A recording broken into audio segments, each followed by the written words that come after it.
Сәлем достар, Айзат Мұсагуловадан пайдалы кеңестер каналыма қош келдіңіздер. Бүгін мен сіздерге қытырлақ банкасы атылмайтын, суы жылдар бойы мөлдір болып тұратын қияр жабудың құпия рецептісімен бөлісетін боламын.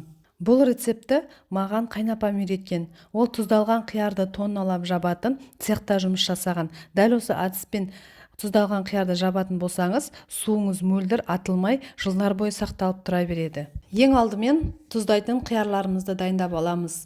Қиярларды мұздай суға жақсылап жуып, екі жағын кесіп алып тастаймыз. Қиярларды, егер уақыттарыңыз болса, алдын ала 1 сағаттай салқын суға салып қойсаңыз болады. Егер уақыт тығыз болса, мұздай суға жуып, бірден жауып тастасаңыз болады. Бұл банка жабудың сапасына әсер етпейді.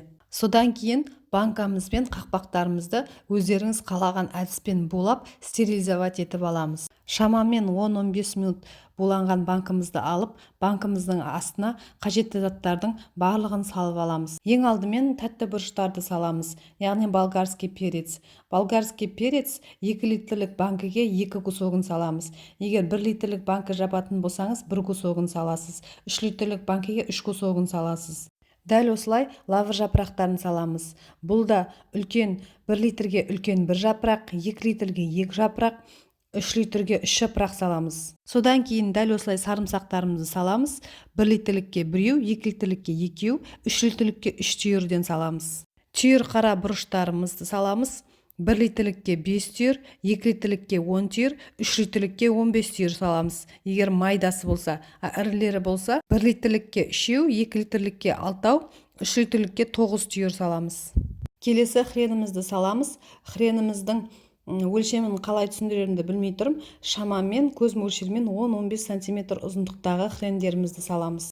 Келесі укроптарымызды осылай сабағымен, гүлімен, барлығымен бірге бүктеп салсаңыздар, турап салсаңыздар да болады. Міне барлық заттарымызды банканың астына осылай салып алдық. Енді қиярларымызды салуға кірісеміз.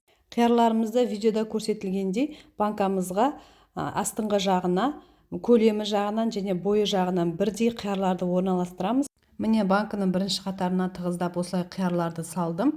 Енді екінші қатарға да дәл осылай тығыздап салуға тырысамын қазір. Банкаға көп мөлшерде қияр кету үшін осындай майда көлем жағынан бірдей қиярлар болғаны дұрыс.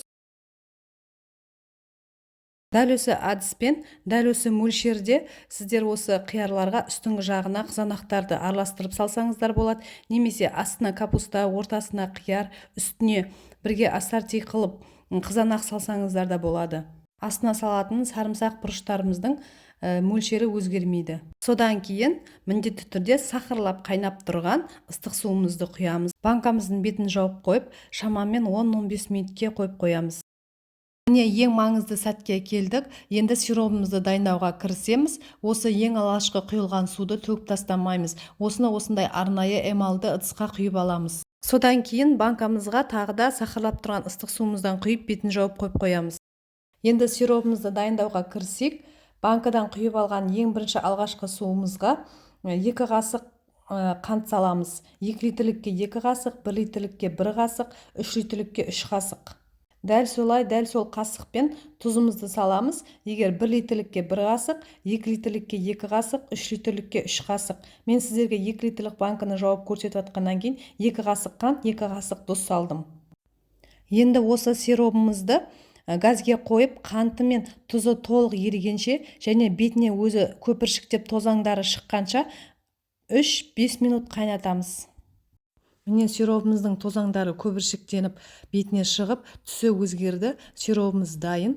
5 минут қайнатамыз деген уақытты сиропымызды газге қойған уақыттан бастап есептемейміз. Сироп қайнаған уақыттан бастап 5 минут бойы қайнатамыз. Мен 2 литрлік банкыны сіздерге басып көрсетіп атқаннан кейін осындай кішкентай ғана сироп қайнатып жатырмын. Мен үлкен тегешке барлық банкаларымды дайындап алып, сироптарын бірге қайнатам. Ол кезде банкыңыздың барлығын неше литр санап алып, сонша қасық қант пен тұзыңызды салып қайната бересіз. Енді ары қарай кеттік. Екінші рет құйылған суды бір ыдысқа құйып алып төгіп тастаймыз. Ал банкамызға жаңа дайындаған сиропымызды құямыз.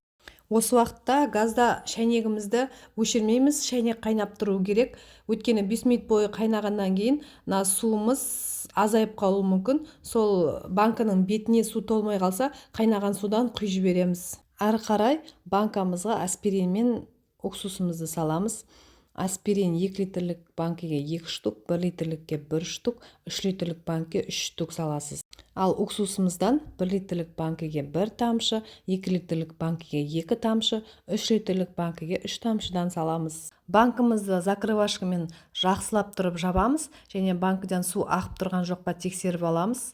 Міне біздің тұздалған қиярларымыз дайын. Енді осы қиярларды төңкеріп жылы жерге орап тастаймыз. Осылай өздеріңізде бар немен материалдармен орап, үстінен міндетті түрде көрпеше немесе плед жауып тастаңыздар. Міне осылай толық суығанша тұру керек. Ол шамамен 4-5 күн болады.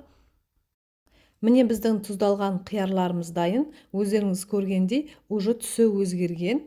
Бұрын мынадай түседі, уже 4-5 күннен кейін мынандай болып маринадталған. Міне суына қарасаңыз, суы мөлдір. Осылай суы мөлдір, бұзылмай, атылмай. Мен сіздерге айтайын, 1-2 жылдан да 3 жылдан да астам уақыт тұра береді. Мен бұл дәл осы рецептпен жауатын болсаңыздар, мен сіздерге 100% кепілдік беремін. Видео ұнаса, лайк басып, комментарий жазыңыздар. Және де үнемі банкі басып, банкілері атылып кете беретін, немесе банкі жабуға ниеті бар, ынтасы бар, бірақ банкі жабуды білмейтін жаңа түскен келіндермен бөлісуіңізді сұраймын. Менің каналыма жазылып алыңыздар. Мен өзім каналымда өзім күнделікті өмірде жасап жүрген 100% тексерілген рецепттермен ғана бөлісетін боламын.